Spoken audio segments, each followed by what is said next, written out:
Hi, and welcome to 3 Things in 3 Minutes. I'm Nursey. Today, we are looking at Descent: Legends of the Dark from Fantasy Flight Games. It plays 1 to 4 players, with each scenario taking about 2 to 4 hours.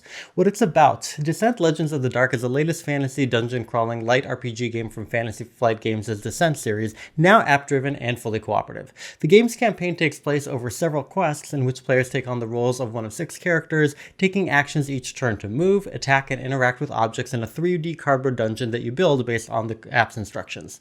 The app then controls all of the monsters and handles most of the record keeping, from the combat calculations to the experience points that you can spend to obtain new skills and the loot that you can spend to craft upgrades.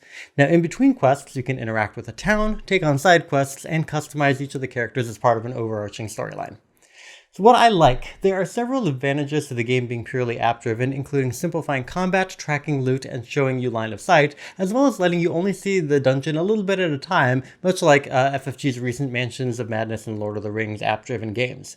They also improve the quality of the components, from these stiff, fantastically detailed miniatures to 3D terrain that gives the game a much more immersive presence than the flat tiles, and it's in a box that's finally big enough to hold all of it.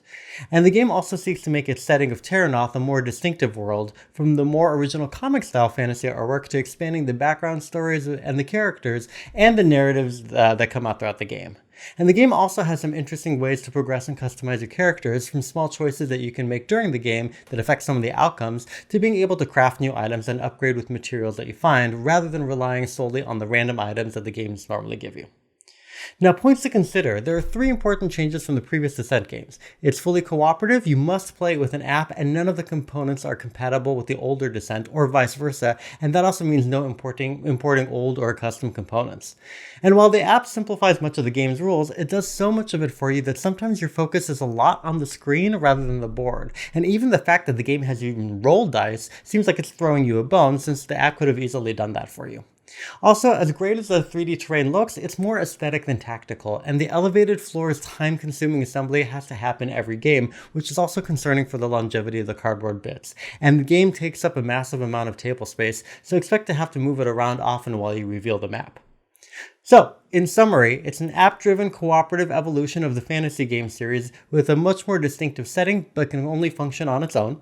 The app allows for simpler combat and more opportunities for customization, though it means you'll spend a lot of your focus on the app itself. And it has a great aesthetic, owing especially to the 3D environments, though the map itself can be time-consuming and massive to set up. Thank you so much for watching. Please make sure you like and share this video and subscribe to the channel. Thanks!